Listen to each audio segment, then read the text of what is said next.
नमस्कार, माउन्टेन समाचारमा स्वागत छ। म पुष्पा श्रीकार्की।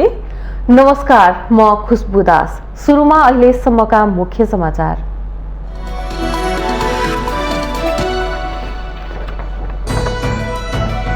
कांग्रेस महाधिवेशन परिणामबाट कांग्रेसका नेता कार्यकर्ताहरूमा उत्साह बढ्यो।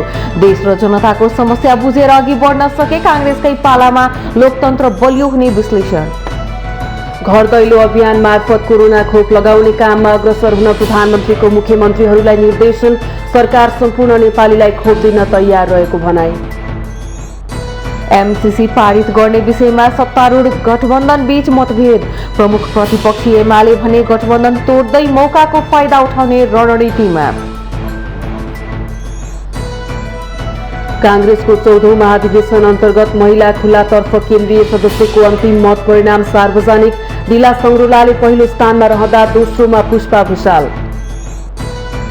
माओवादी केन्द्र बागमती प्रदेश कमिटिको अध्यक्षमा सरल सहयात्री विजय। सहयात्रीसँग अर्का उम्मेद्वार दीननाथ गौतम 76 मतले पराजित। इस्लामिक राष्ट्रहरूको संगठन ओआईसीले अफगानिस्तानमा आवश्यक मानवीय सहयोग जुटाउने। सन् 2022 को सुरुदेखि नै इस्लामिक डेभलपमेन्ट बैंक मार्फत सहयोग दिन थाल्ने। र टोटनह्याम हटस्पर युरोपा कन्फरेन्स लिगबाट बाहिरियो। कोरोनाका कारण युरोपियन फुटबलको सर्वोच्च निकाय यूईएफएले नतिजा सुम्पिने निर्णयसँगै टोटनह्यामलाई घाटा।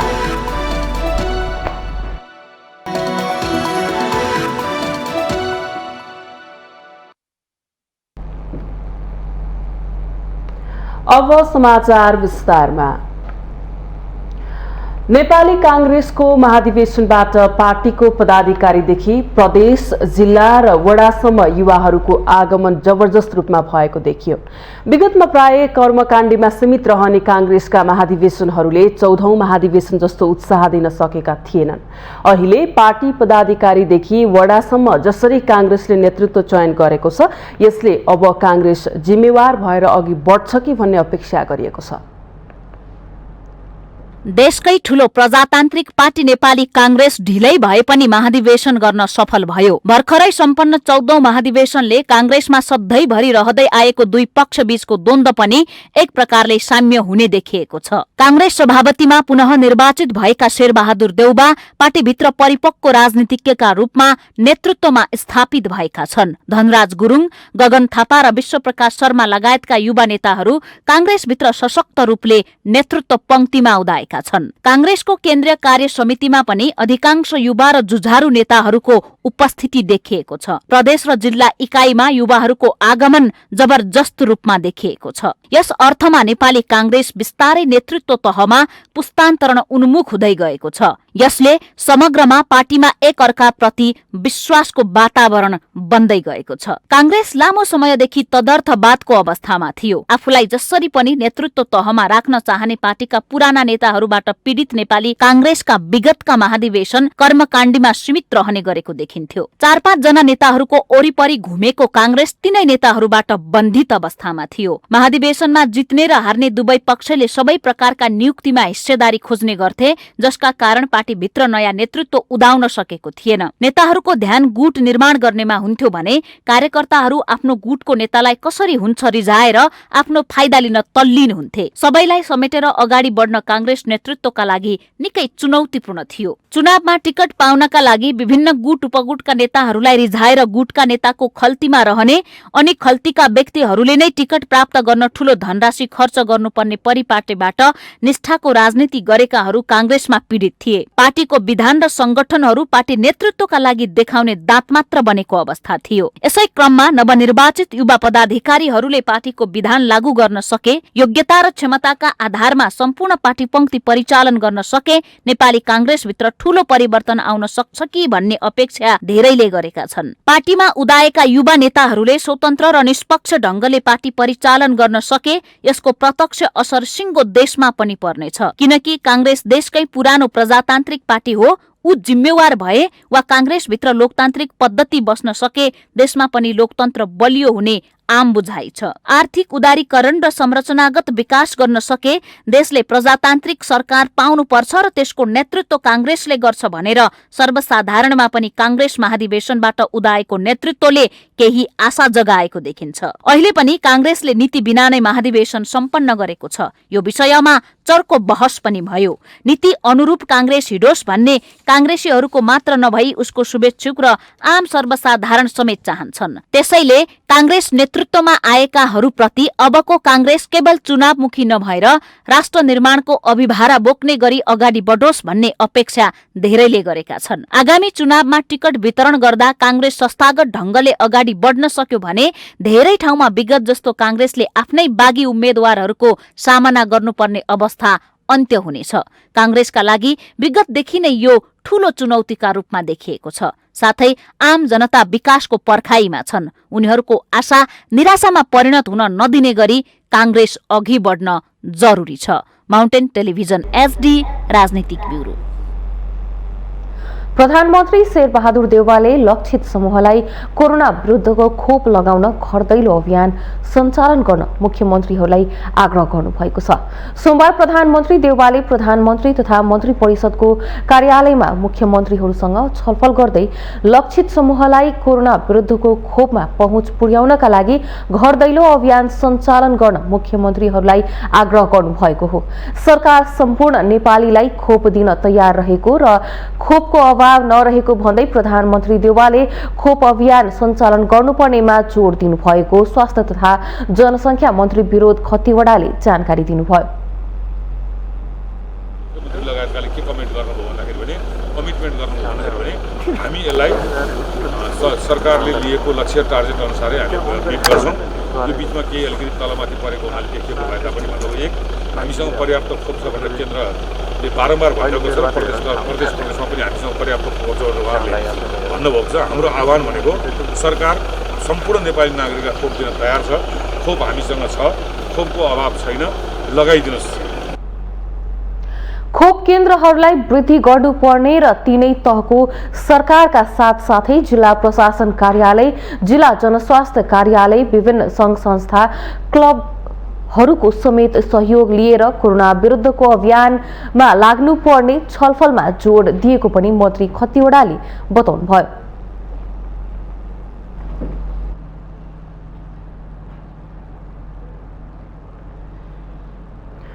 एमसीसी सम्झौता संसदबाट अघि बढाउने विषयमा सत्ता गठबन्धन दलभित्रै मतभेद देखिन थालेको छ।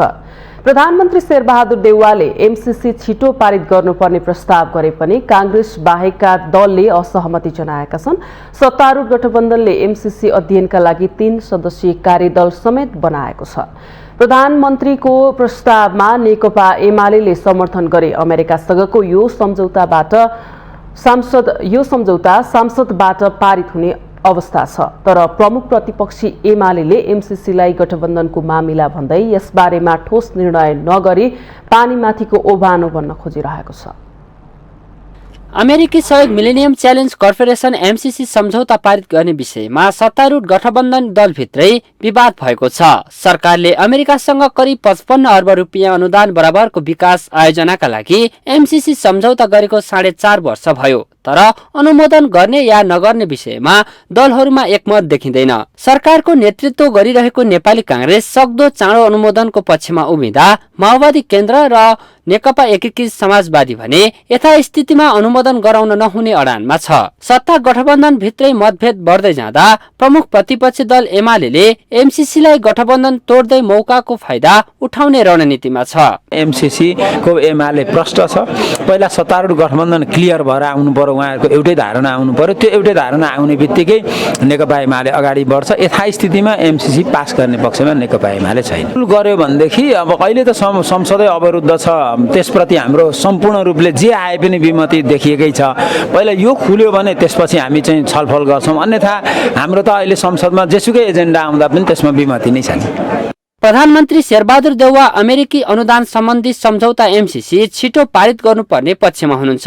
तर सत्ता साझेदार दलहरूले नै यथास्थितिमा एमसीसी पास गर्न नहुने अडानमा राखेपछि गठबन्धन सरकारभित्रको विवाद थप पेचिलो बन्दै गएको छ। एमसीसीसँग जोडिएकाहरूले यो गठबन्धनको अङ्ग होइन भनेर हामीलाई प्रश्न पार्न कोसिस गरिरहेका छन्। हामी उनीसँग पनि संवादमा रहेका छौँ।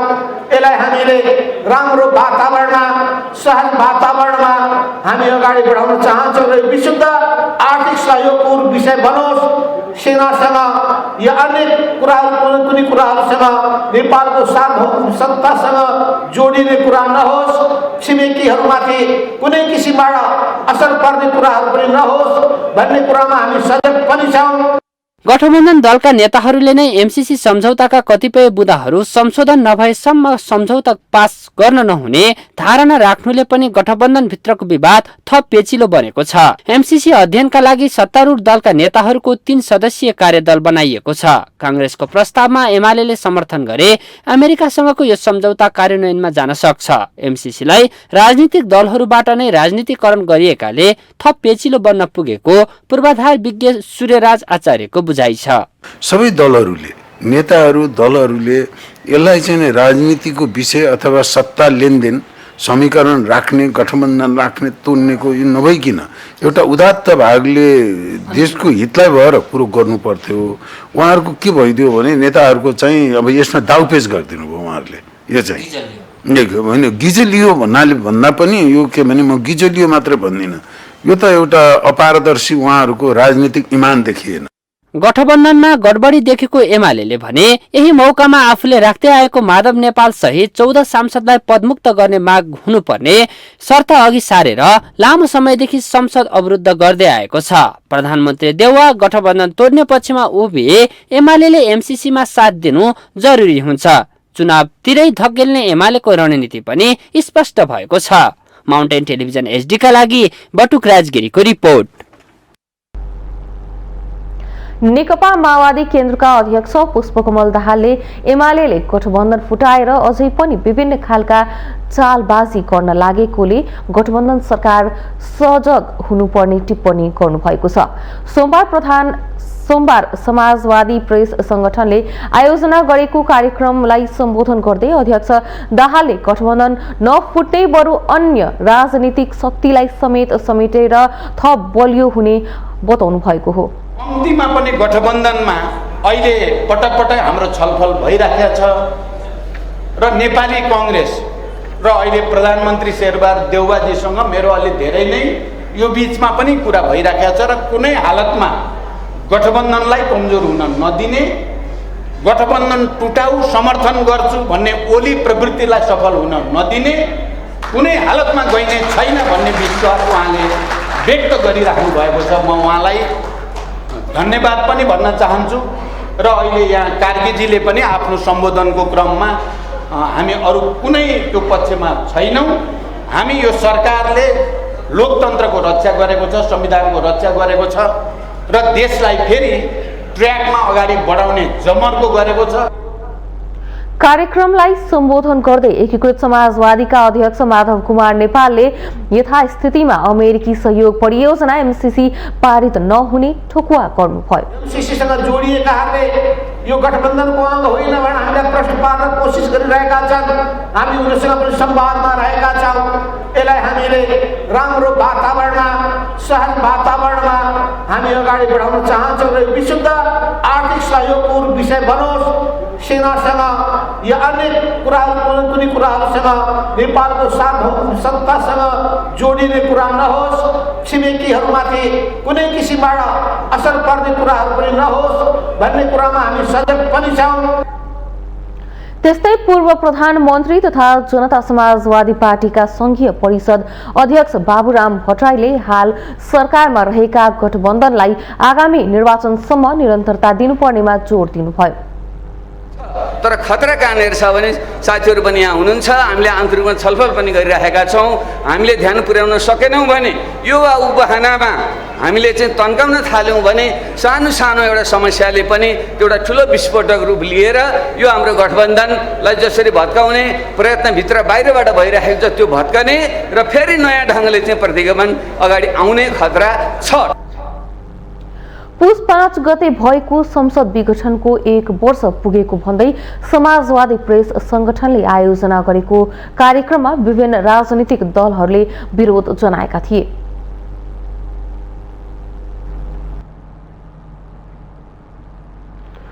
संचार तथा सूचना प्रविधि मन्त्री ज्ञानेन्द्र बहादुर कार्कीले वर्तमान गठबन्धनको सरकारले देशको संविधानको रक्षा गरेको बताउनु भएको छ। सोमबार नेकपा एकीकृत समाजवादी निकट समाजवादी प्रेस संगठन नेपालले अघिल्लो वर्ष प्रतिनिधि सभा विघटन भएको पुस 5 गतेको दिनलाई कालो दिनको रूपमा स्मरण गर्दै आयोजना गरेको कार्यक्रममा बोल्दै मन्त्री कार्कीले वर्तमान गठबन्धनको सरकारले संविधानको रक्षा गरेको बताउनु भएको हो। राज्य संयन्त्रलाई कब्जा गरेर अधिनायकवाद ल्याउने तत्कालीन प्रधानमन्त्री केपी शर्मा ओलीको प्रयत्नलाई विफल पार्दै मुलुकको संविधान र राजनीतिक प्रणालीको रक्षा गरेको उहाँले बताउनुभयो। संविधानको रक्षा भएको छ, हामीले निर्माण गरेको पद्धतिको रक्षा भएको छ।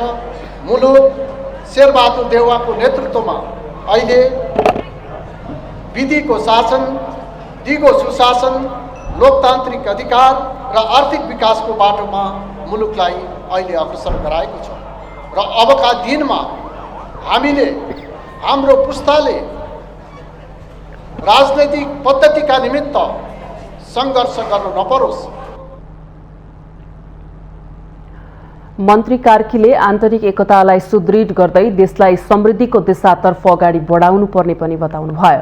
संविधानलाई समयानुकूल परिवर्तन गर्दै देशको राष्ट्रियता र सार्वभौमिकतालाई सुदृढ बनाउँदै नेपालीलाई सम्पन्न बनाउने दिशामा अघि बढ्न विलम्ब गर्न नहुने उहाँको भनाइ छ। देशलाई 10 वर्षभित्रमा एसियाकै सम्पन्न मुलुक बनाउन सक्ने हामीसँग प्रकृतिले दिएका धेरै साधन र स्रोतहरू छन्। हामीले जलस्रोतको उपयोग गरेर, हामीले पर्यटनको उपयोग गरेर, हामीले कृषिको उपयोग गरेर देशलाई अब समृद्धिको दिशातर्फ अग्रसर गराउनु पर्दछ। उहाँले देशलाई समृद्ध बनाउनका निम्ति सबैको इमानदार र सार्थक प्रयत्न हुनुपर्नेमा जोड दिनुभयो। माउन्टेन समाचारमा पालो भएको छ विश्रामको।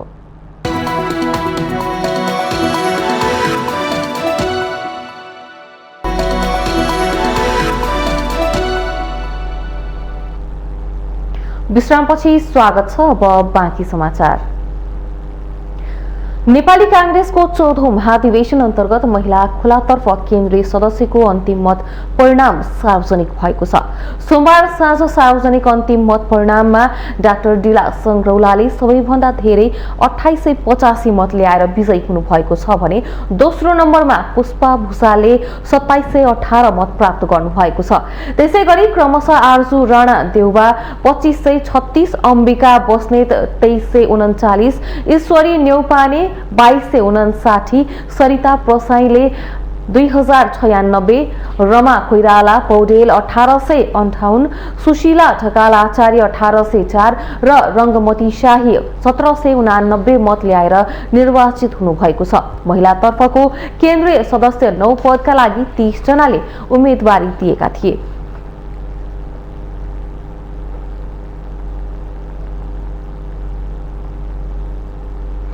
प्रधानमन्त्री शेरबहादुर देउवाले सहज र सुलभ रूपमा उच्च शिक्षा प्राप्त गरी प्रतिभालाई राष्ट्र र समाज उपयोगमा गर्न सक्ने वातावरण तयार गर्नु राष्ट्रको दायित्व भएको बताउनु भएको छ। सोमबार त्रिभुवन विश्वविद्यालयको 47औं दीक्षान्त समारोहमा प्रधानमन्त्री देउवाले सहज र सुलभ रूपमा उच्च शिक्षा प्राप्त गरी प्रतिभालाई राष्ट्र र समाजमा उपयोग गर्न सक्ने वातावरण सिर्जना गर्नु राष्ट्रको दायित्व भएको बताउनु भएको हो। उहाँले सरकारको पनि आर्थिक स्तर बढी भएका व्यक्तिको मात्रै उच्च शिक्षामा पहुँच हुनु हुँदैन भन्ने मान्यता रहेको भन्दै राष्ट्रको उन्नति र समग्र समाजको सकारात्मक परिवर्तनका लागि सबैले उच्च शिक्षा पाउनुपर्ने बताउनुभयो। प्रधानमन्त्री देउवाले आजको प्रतिस्पर्धी विश्व शैक्षिक बजारमा विश्वविद्यालयले युग सापेक्ष शिक्षा तथा व्यवस्थापकीय सुधार गर्दै अघि बढ्न आवश्यक रहेको उल्लेख गर्नुभयो। उहाँले मुलुकको लोकतान्त्रिक प्रणालीलाई सबल र सुदृढ बनाउन पनि मुलुकको अर्थतन्त्रलाई तीव्र रूपमा रूपान्तरण गर्न सृजनात्मक र परिवर्तनशील युग सुहाउँदो वैज्ञानिक एवं प्राविधिक जनशक्तिको उत्पादन विश्वविद्यालयले गर्नुपर्नेमा जोड दिनुभयो। गर्ने गरेको प्रयासलाई निरन्तरता दिनुपर्दछ। साथै विश्वविद्यालयको स्तर उच्च बनाउन सम्पूर्ण प्राध्यापक कर्मचारी विद्यार्थीहरूबीच सहकारी सहयोग सद्भावना सदैव आवश्यक पर्ने कुरातर्फ समेत ध्यान आकर्षण गराउन चाहन्छु। प्रधानमन्त्री देउवाले विश्वविद्यालयले विद्यार्थी कल्याण सम्बन्धी कार्यहरू विस्तार र विश्वका अन्य प्रतिष्ठित विश्वविद्यालयहरूसँग सहकार्य गर्दै आफ्नो स्तर उन्नति गर्ने गरी निरन्तरता दिनुपर्ने टिप्पणी गर्नुभयो।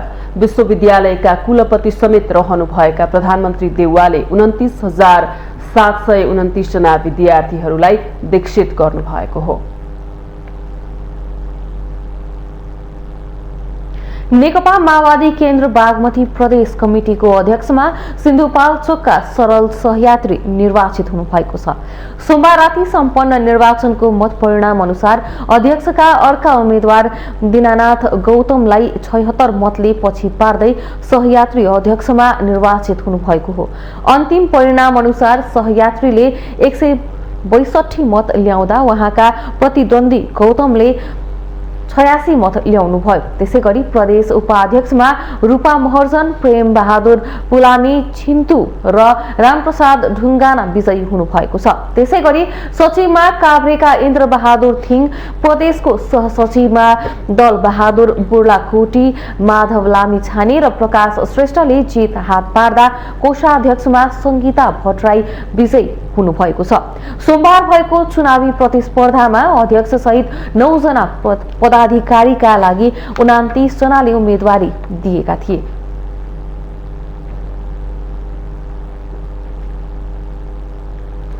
शिक्षा, विज्ञान तथा प्रविधि मन्त्री देवेन्द्र पौडेलले त्रिभुवन विश्वविद्यालयका समस्या पहिचान गरी समाधान गर्ने बताउनु भएको छ।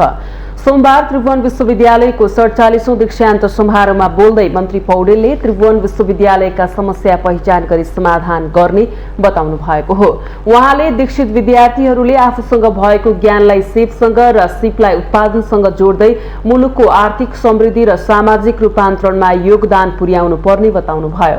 मन्त्री पौडेलले ज्ञान र सिपलाई बदलिँदो विश्व परिवेश र स्थानीय आवश्यकतासँग तालमेल मिलाउँदै व्यावहारिक र जीवनोपयोगी बनाउन जरुरी रहेको पनि बताउनु भयो। उहाँले अनुसन्धानात्मक संस्थाहरूलाई अझ बढी प्रभावकारी बनाउनु पर्ने महसुस आफूले गरेको बताउँदै त्रिभुवन विश्वविद्यालयले विदेशमा बिक्ने शिक्षा नेपालमै प्रदान गरेर उच्च शिक्षा अध्ययनको व्यवस्था स्वदेशमै मिलाउनु पर्ने बताउनु भयो।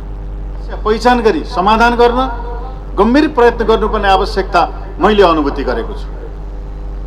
त्रियुगका शिक्षक र कर्मचारीका प्रतिनिधिहरूसँग भेटघाट तथा पदाधिकारीहरूसँग भएको छलफलका आधारमा त्रिभुवन विश्वविद्यालयको उन्नति विकास र सहयोगका लागि नेपाल सरकारको तर्फबाट सहकुपतिको हैसियतले सक्दो सहयोग गर्ने प्रतिबद्धता पनि यहाँहरू समक्ष प्रस्तुत गर्न चाहन्छु। मन्त्री पौडेलले विश्वविद्यालयबाट विद्यार्थीलाई उच्च स्तरीय शिक्षा प्रदान गर्न चाहिने आवश्यक सहयोग सरकारले गर्ने प्रतिबद्धता समेत जनाउनु भयो। प्रमुख प्रतिपक्ष दल नेकपा एमालेका उपाध्यक्ष एवं पूर्व अर्थमन्त्री सुरेन्द्र पाण्डेले एमसीसी सम्झौताबारे सरकार जिम्मेवार नबनेको आरोप लगाउनु भएको छ। उपाध्यक्ष पाण्डेले एमसीसी संसदबाट पारित गर्ने विषयलाई सरकारले बुद्धिमत्तापूर्ण ढंगले अघि नबढाए मुलुक राजनीतिक तथा आर्थिक संकटमा फस्न सक्ने चेतावनी समेत दिनुभयो। सोमबार चितवनको भरतपुरमा स्थानीय सञ्चारकर्मीमाझ उहाँले एमसीसीले गर्दा अमेरिका सँगको सम्बन्धमा जटिलता आए, त्यसले मुलुकका राजनीतिक तथा आर्थिक संकट आउन सक्ने तर्क गर्नु भएको हो।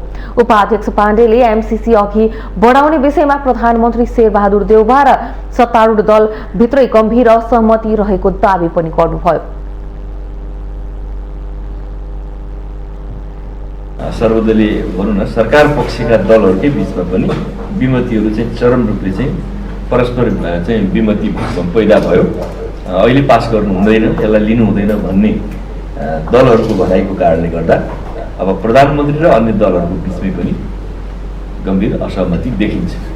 अब प्रधानमन्त्री यो गर्ने कि नगर्ने भन्नेमा छन् र यो घटनाले नेपालको अहिले देखा परेका यी कतिपय राजनीतिक सङ्कटलाई अरू गहिर्याउने हो कि भन्ने अवस्था पनि देखा पर्दैछ।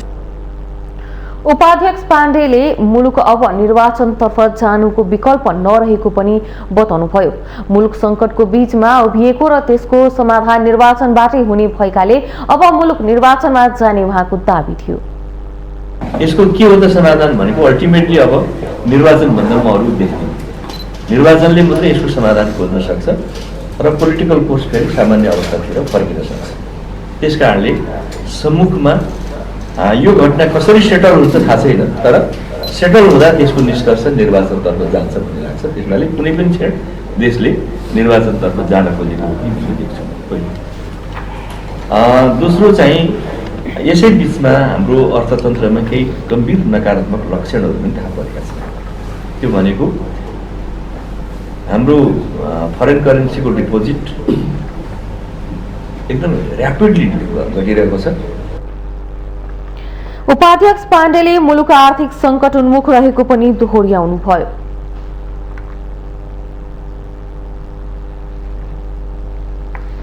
महिला बालबालिका तथा ज्येष्ठ नागरिक मन्त्री उमा रेग्मीले भृकुटी मण्डप बजारलाई व्यवस्थित बनाउने बताउनु भएको छ।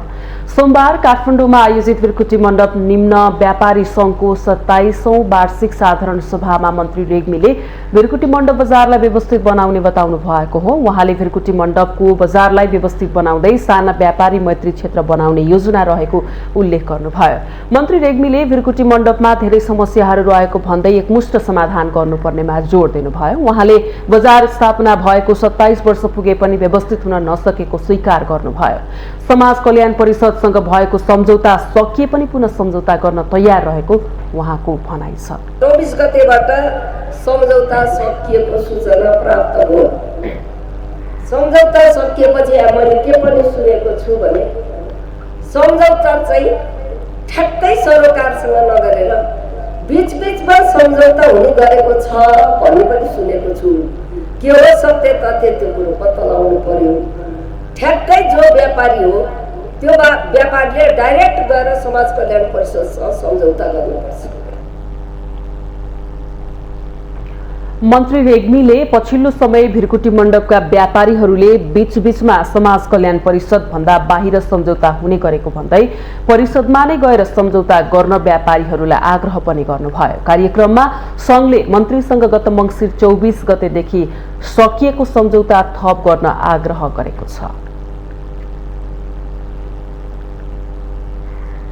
प्रमुख प्रतिपक्ष दल नेकपा एमालेको अवरोधका कारण सोमबार बोलाइएको राष्ट्रिय सभाको बैठक पनि स्थगित भएको छ। बैठकको सुरुवात हुने बित्तिकै एमालेका सांसदहरूले उठेर अवरुद्ध पारेपछि राष्ट्रिय सभाका अध्यक्ष गणेश प्रसाद तिमिल सिन्हाले बैठक स्थगित गरिएको घोषणा गर्नुभएको हो। संसद अवरुद्ध पार्नु अघि एमालेका सांसद देवेन्द्र दाहालले प्रमुख प्रतिपक्ष दल नेकपा एमाले उठाएको माग सम्बोधन नगरी संसद बैठक चल्न नसक्ने पार्टीको अडान राख्नु भएको थियो। उहाँले सरकारले प्रमुख प्रतिपक्ष दल एमालेको माग सम्बोधन गर्न वार्ता समेत गर्न नचाहेको भन्दै आपत्ति जनाउनुभयो। सांसद दाहालले आफ्ना पार्टीले कार्यवाही गरेका सांसदहरूलाई संसदमै राखेर आफूहरूले सदन चल्न दिन नसक्ने पनि दोहोर्याउनुभयो। हाम्रो पार्टीले कार्यवाही गरेका सांसदहरू प्रतिनिधि सभामा अहिले पनि सांसदको रूपमै उपस्थित भएका छन्। यो देशको प्रमुख पार्टी, सबैभन्दा ठुलो पार्टी नेकपा एमाले के भनिरहेको छ त्यसबारेमा न त यो सरकारले सुनेको छ न त प्रतिनिधि सभाका सभामुखले नै ध्यान दिएको अवस्था छ। यी सम्बन्धित कुनै पनि पक्षले सुनेको नसुने गर्ने र समय गुजार्ने काम मात्रै गरिरहेको अवस्था छ। हामीलाई आश्चर्य लागेको छ। यता राष्ट्रिय सभाका अध्यक्ष तिमिल सिन्हाले भने देशलाई अगाडि बढाउन सहज हुने भन्दै प्रमुख प्रतिपक्ष दल नेकपा एमालेका सांसदहरूलाई सदन सञ्चालनका लागि सहज बनाइदिन पटक पटक आग्रह गर्नुभएको थियो।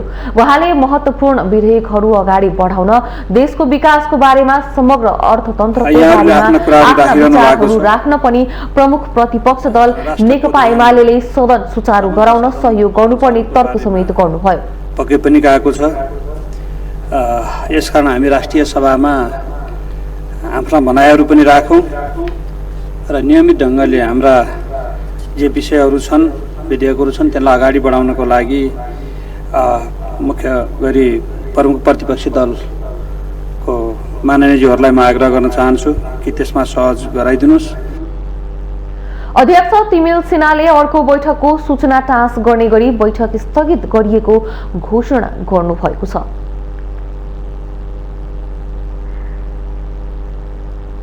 माउन्टेन समाचारमा पुनः पालो भएको छ विश्रामको।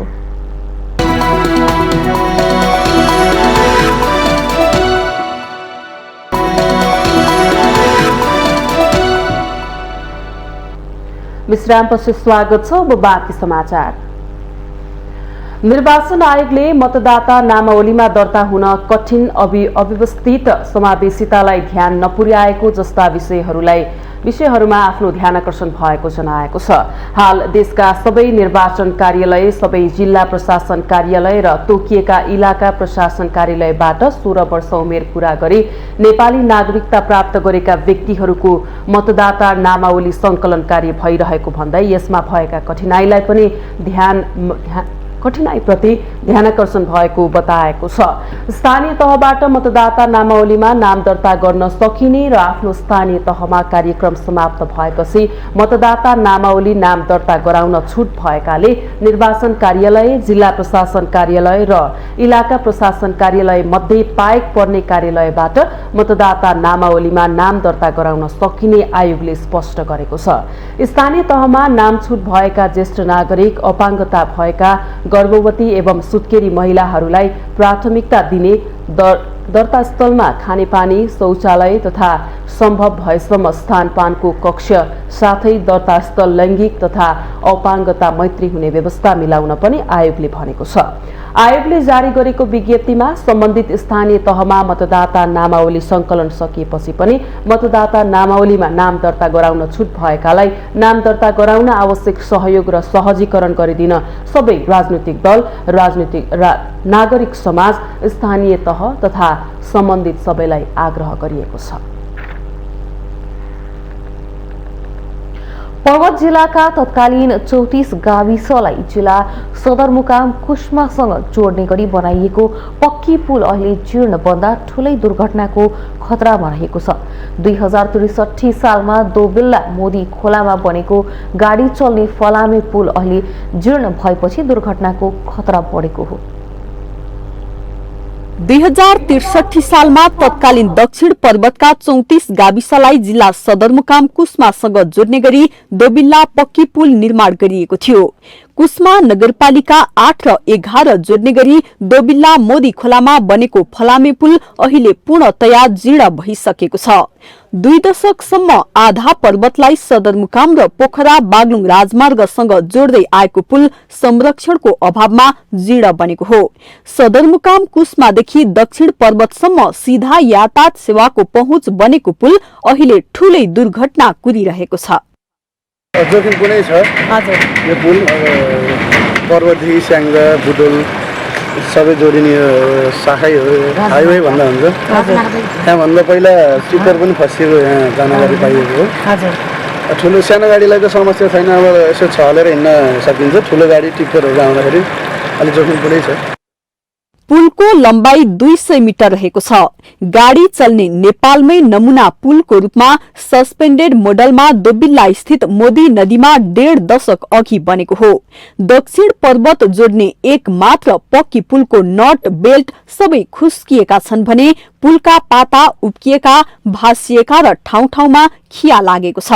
बेलैमा पुल मर्मत सम्भारका लागि सम्बन्धित निकायले चासो नदेखाउने हो भने ठूलो दुर्घटना हुने स्थानीयको त्रास छ। पुल त निकट भविष्य तुरुन्तै जाने, यसो जाने सर्वे गरेर तुरुन्तै नयाँ पक्की पुल बनाउनु पर्ने स्थिति छ। हामीलाई धेरै पटक हिँडिराख्नुपर्ने, ओहोर गरिराख्नुपर्ने, त्यही भएर हामीले धेरै दुःख पाएका छौँ यहाँ है। पुल जो अवस्था छ यसलाई छिटोभन्दा छिटो राम्रो बनाउनु पर्छ। ढिलो नगरिकन राम्रो बनाउनु जाने सम्बन्धित निकायले पहल गरोस्, यही माग छ।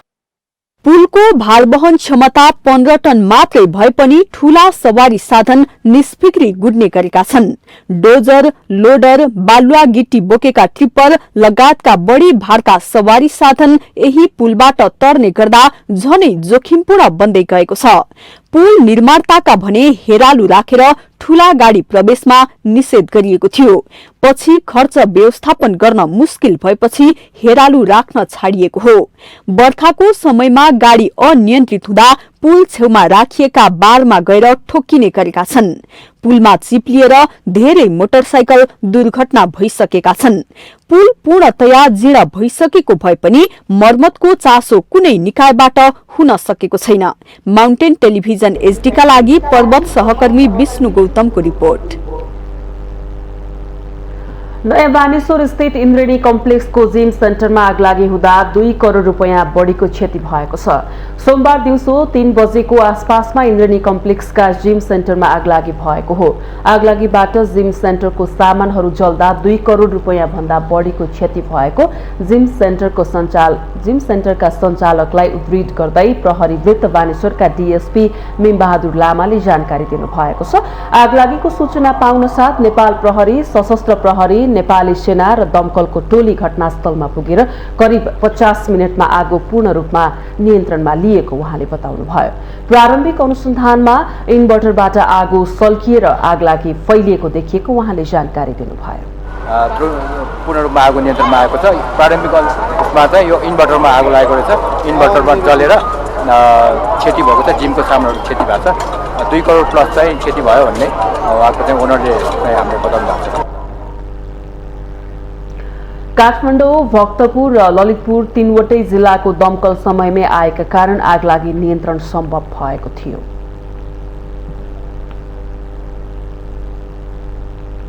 पुरातत्व विभागले आगामी आर्थिक वर्षभित्र भूकम्पले ध्वस्त बनाएका पुरातात्विक महत्त्वका सम्पदाहरूको पुनर्निर्माणको काम सम्पन्न गर्ने प्रतिबद्धता जनाएको छ। विभागका महानिर्देशक दामोदर गौतमले आगामी आर्थिक वर्षभित्र भूकम्पले ध्वस्त बनाएका सम्पदाहरूको पुनर्निर्माण कार्य सम्पन्न गरिसक्ने प्रतिबद्धता जनाउनु भएको छ। तर त्यसका लागि सरकारले आवश्यक बजेटको व्यवस्था गर्नुपर्ने बताउनुभयो। सोमबार संघीय संसद प्रतिनिधि सभा अन्तर्गत अन्तर्राष्ट्रिय सम्बन्ध समितिको बैठकमा उहाँले बजेट अभावकै कारण गुम्बाहरूको पुनर्निर्माणको कामलाई अघि बढाउन नसकिएको स्पष्ट पार्नुभयो। 133 वटा गुम्बा पुनर्निर्माण गर्नुपर्नेमा सरकारले 26 वटा गुम्बाका लागि 16 करोड बजेट दिएकाले त्यसलाई अगाडि बढाउन सक्ने अवस्था नरहेको महानिर्देशक गौतमको भनाइ छ। हाल एउटा गुम्बाको पुनर्निर्माण गर्न करिब 7 देखि 8 करोडसम्म लाग्ने अवस्था रहेको उहाँले तर्क गर्नुभयो। त्यसको डीपीआर अनुसार एउटा गुम्बा निर्माण गर्नलाई 7 करोड 8 करोड छ। हामीलाई फ्ल्याटले 60 लाख रुपियाँ दिएको छ। अब 60 लाखले हामीले त्यो गुम्बा छौँ भने थप दायित्व कसरी पनि सम्बोधन गर्ने नेपाल सरकारले नछौँ भने चाहिँ हाम्रो गुम्बालाई मात्र किन सेपरेसन गरिस् तैँले मन्दिर चाहिँ बनाउने गुम्बा किन नबन्यो भने अर्को किसिमको फेरि एउटा अर्को मेसेज जानेर नेगेटिभतिर चाहिँ हुन्छ नि जनताहरूको त्यो सोच विकास हुने पनि मैले मान्यज्यूलाई निवेदन गर्न चाहेँ। बैठकमा सांसदहरूले सम्पदाहरूको पुनर्निर्माणको कामलाई अघि बढाउने गरी आवश्यक योजना बनाउन नसकेको भन्दै विभागको आलोचना गरेका छन्। पर्यटनसँग पुरातात्विक कुरा जोडिएको छ। देशको संस्कृति, देशको आफ्नो ऐतिहासिक महत्त्व, देशको मर्यादा, यी सबै कुराहरू पनि पुरातात्विक चिजहरूसँग जोडिएका छन्, इतिहाससँग जोडिएका हुन्छन्। त्यसमाले यी सबैको विकास गर्ने एउटा सिङ्गो सोचहरू, योजनाहरू बनाइएकै होलान्। अब त्यसमा यो विभाग कतिको जानकार छ, कतिको संलग्न गराइएको छ, त्यो एउटा मेरो जिज्ञासा हो। सिभिल वर्कको काममा, रिकन्स्ट्रक्सनको काममा यो कोभिडको कुनै एक्सक्युज हुँदैन, किन सबै ठाउँमा कन्स्ट्रक्सनको कामहरू भइरहेको छ। सुरुमा गत आर्थिक वर्षभन्दा पनि त्योभन्दा अगाडिको आर्थिक वर्षमा चाहिँ कतिसम्म इफेक्ट भएको छ भनेदेखि गत आर्थिक वर्षको र यो चालु आर्थिक वर्षमा चाहिँ त्यति चाहिँ कन्स्ट्रक्सनको काममा इफेक्ट नभएको हामीले जुन बाहिर देख्छौँ र प्राइभेट सेक्टरको पनि कन्स्ट्रक्सन भइरहेको छ। बाटो सबैको कन्स्ट्रक्सन हुँदाखेरि चाहिँ मलाई लाग्छ यो कोभिडको कारण नभइकन अरू कुनै इन्टरनल म्यानेजमेन्टको कारणले पनि हुनसक्छ। सांसद राज भण्डारीले सिंहदरबार स्थित ग्यालरी बैठकको पुनर्निर्माणमा अझै ध्यान दिन नसकेको भन्दै आपत्ति जनाउनुभयो।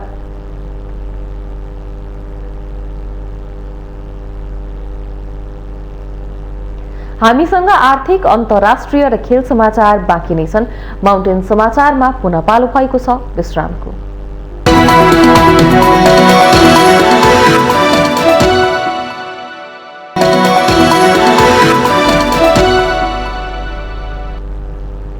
विश्रामपछि स्वागत छ। अब पालो आर्थिक समाचारको।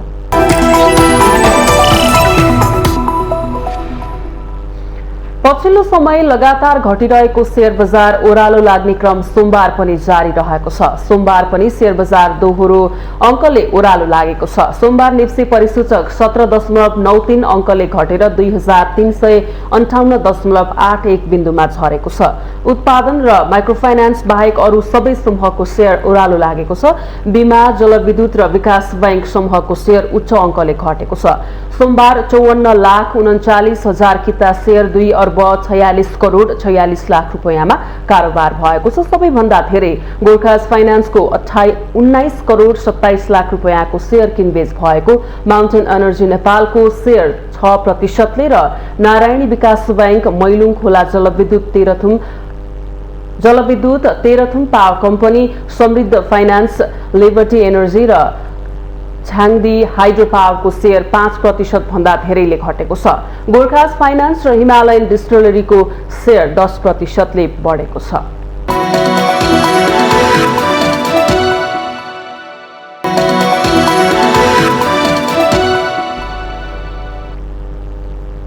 विश्रामपछि स्वागत छ। यो सँगै हामी माउन्टेन समाचारको अन्त्यमा आइपुगेका छौं। जाँदा जाँदै मुख्य समाचार पुनः एकपटक।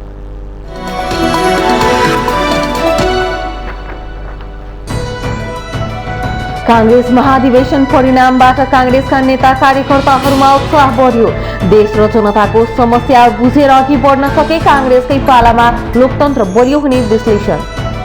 घर दैलो अभियान मार्फत कोरोना खोप लगाउने काममा अग्रसर हुन प्रधानमन्त्रीको मुख्यमन्त्रीहरूलाई निर्देशन। सरकार सम्पूर्ण नेपालीलाई खोप दिन तयार रहेको भनाई। एमसीसी पारित गर्ने विषयमा सत्तारूढ गठबन्धन बीच मतभेद। प्रमुख प्रतिपक्षी एमाले भने गठबन्धन तोड्दै मौकाको फाइदा उठाउने रणनीतिमा। कांग्रेसको 14औं महाधिवेशन अन्तर्गत महिला खुलातर्फ केन्द्रीय सदस्यको अन्तिम मत परिणाम सार्वजनिक। ढिला संग्रौलाले पहिलो स्थानमा रहँदा दोस्रोमा पुष्पा भुषाल। माओवादी केन्द्र बागमती प्रदेश कमिटिको अध्यक्षमा सरल सहयात्री विजयी। सहयात्रीसँग अर्का उम्मेद्वार दीनानाथ गौतम 76 मतले पराजित। इस्लामिक राष्ट्रहरूको संगठन ओआईसीले अफगानिस्तानमा आवश्यक मानवीय सहयोग जुटाउने। सन् 2022 को सुरुदेखि नै इस्लामिक डेभलपमेन्ट बैंक मार्फत सहयोग दिन थाल्ने। र टोटनह्याम हटस्पर युरोपा कन्फरेन्स लिगबाट बाहिरियो। कोरोनाका कारण युरोपियन फुटबलको सर्वोच्च निकाय युईएफएले नतिजा सुम्पिने निर्णयसँगै टोटनह्यामलाई घाटा।